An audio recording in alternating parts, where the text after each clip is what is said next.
चला तर मित्रांनो, चाललो आज आम्ही मासऱ्या पकडासाठी. आणि बघतो तर अर्ध्या रस्त्यात काय हा होता बावाजीचा पंजा, आणि आम्ही निघालो मग मासऱ्या पकडासाठी. तर हे माझी टीम होती आणि आम्ही आज यांचा गाईड म्हणून यांना घेऊन गेलो होतो. हे माझी टीम होती, सगळेच मासऱ्या पकडायला ढिवरं. आणि आम्ही गेलो, इथं निरीक्षण चालू होतं की या प्रकारच्या मासऱ्या आहेत, अशा आहेत तशा आहेत. तर या मासऱ्याचे प्रकार आपण जाणून घेऊया आमच्या टीमदादाकडून. तर बघा टीमदादा काय म्हणतो. दादा कुठली कुठली मच्छी आहे आपल्याकडं? आपल्याकडे काटवा, वारंजा, टेकडी, कटोरी सगळं आहे. ठीक आहे दादा, काही शब्द दोन शब्द? त्यात नियोजन म्हणला. ठीक आहे. आणि त्यानंतर ती जाळ टाकण्यात आली आणि जाळ्याच्या सहाय्याने आम्ही मच्छ्या पकडण्याचा प्रयत्न करत होतो. तर त्यामध्ये हे आम्हाला स्पायडरमॅनचे चुलत भाऊ भेटले. आणि बघून घ्या यांची कशी काय प्रतिक्रिया होती आमच्या बोलण्यावर. आणि मग आपला भाला धरून मी शिकारीच्या दिशेने निघालो होतो. तर माझ्या मागे माझा चमू होता. आणि काही दूर गेल्यानंतर आमचे भाऊ धावत आले आणि ते बोलले की मला पण व्हिडिओमध्ये घे. आणि ते आपला अनुभव सांगून राहिले होते. बघा अनुभव मासऱ्या पकडायचा बहुत ही बढिया मजा येते ना. मजा आहे, तो खूपच मजा आहे तो आपल्या मासऱ्या बघून. आता जंगलात जाईन आणि माझी फाटल नाही असं कधी होईल का. हातात धरलो कुऱ्हाड आणि म्हणलो मारू का. माझे चमू चालली होती पुढं गड्डे पायात, पण आम्ही शेवटी त्याच गड्ड्यावर आलो आणि तिथे मासऱ्या पकडायला लागलो. पाहून घ्या वारंजा कशा आहेत, अर्ध्या अर्ध्या, एक एक 5-5 किलोच्या. तिने भाऊन मागं सांगितलंच होता आपल्याला वारंजा भेटतील म्हणून. तेच आहेत त्या वारंजा.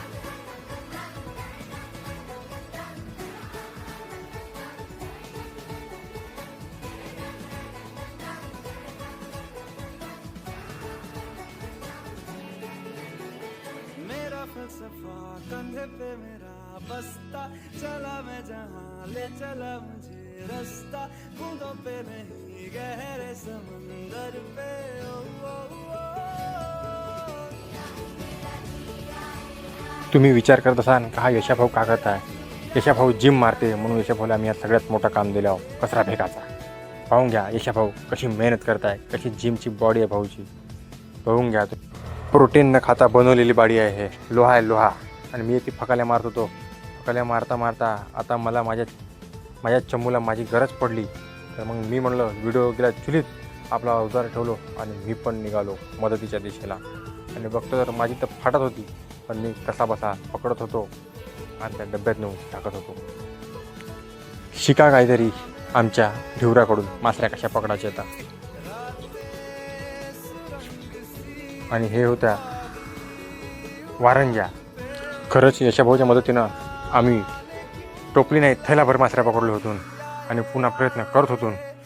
सध्या टाकला हात का काढली मासरी असा आमचा मॅच चालू होता. आणि रोहित भाऊ इथं निरीक्षण करत होता, मला कधी भेटन. पण रोहित भाऊला काही भेटून नव्हती राहिली ना. मासरी भेटेन ना पोरगी, तरी पण रोहित भाऊ आमचे काही प्रयत्न करणं सोडत नाही.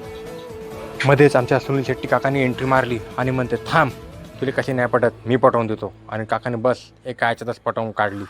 त्याच्याच मागे रोहित भाऊने पण 2 पटवून काढल्या. तर बघू शकता तुम्ही की रोहित भाऊने किती मेहनत केलेली आहे एका काटव्याला पकडण्यासाठी. किती अहोरात्र राबलेला आहे तो, बघू शकता तुम्ही. कोणीतरी आम्हाला बाहेरून आवाज देत होते. तर आम्ही बघत होतो की कोण आमच्या दिशेने येत आहे. कुठला शिकारी तर नाही.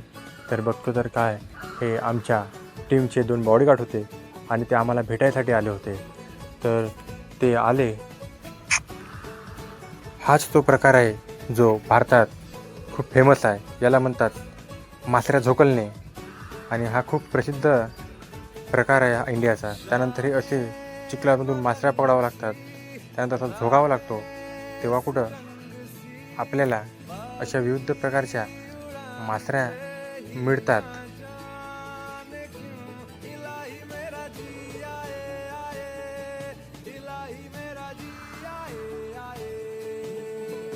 तुमची याच्यासोबत ओळखी नसणार, पण मीच सांगतो, हा आहे तोच प्रोटीन ज्याला झिंगा म्हणतात, झिंगा.